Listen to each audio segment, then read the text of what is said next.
அமித்ஷாவுக்கு தக்க பதிலடி கொடுத்திருக்கிறார் பிரபல வட இந்திய இளம் அரசியல் தலைவரான கன்னையா குமார்.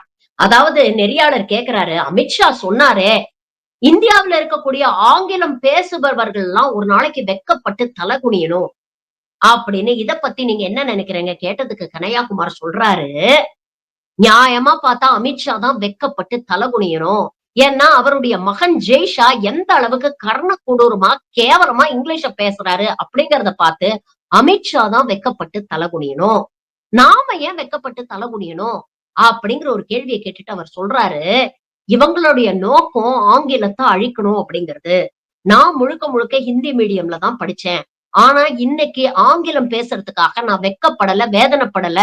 தப்பா பேசினாலும் பரவாயில்லன்னு நான் ஆங்கிலம் ஏன் பேசுறேன்னா, அதுதான் உலகத்தோட நமக்கு இருக்கக்கூடிய இணைப்பு மொழி, தொடர்பு மொழி. இன்னைக்கு உலகமே ஆர்டிபிஷியல் இன்டெலிஜென்ஸ் போன்ற சயின்டிபிக் ப்ராசஸஸ்ல இயங்கிக்கிட்டு இருக்கு. இதெல்லாமே ஆங்கிலத்தின் அடிப்படையில் தான் இருக்கு. இவங்க ஆங்கிலம் ஏன் படிக்க கூடாதுன்னு சொல்றாங்கன்னா, ஆங்கிலம் படிச்சா நீங்க இவங்கள கேள்வி கேட்பீங்க. அப்படி கேள்வி கேட்கக்கூடிய அறிவாளிகள் இவர்களுக்கு தேவையில்ல. இவங்க சொல்ற நேரத்துல ஆயுதத்தை தூக்கிட்டு போய் கலவரம் பண்ணக்கூடிய, கொலை பண்ணக்கூடிய முட்டாள்கள் தான் இவங்களுக்கு தேவை. அதனாலதான் உங்ககிட்ட ஆங்கிலம் படிக்க கூடாதுன்னு சொல்லிட்டு, பெரிய பெரிய பிஜேபியோடைய தலைவர்களோட பிள்ளைகள்லாம் எங்க படிக்கிறாங்கன்னு பாத்தீங்கன்னா, ஆக்ஸ்போர்ட் யூனிவர்சிட்டிலயும், கேம்பிரிட்ஜ் யூனிவர்சிட்டிலயும் படிச்சுட்டு இருக்காங்க.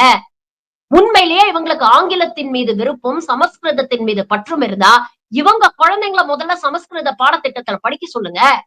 அதுக்கப்புறம் அடுத்தவனுக்கு வந்து அட்வைஸ் பண்ணலாம். அப்படிங்கிற ஒரு விஷயத்த நறுக்குன்னு தெரிச்ச மாதிரி சொல்லியிருக்கிறார்.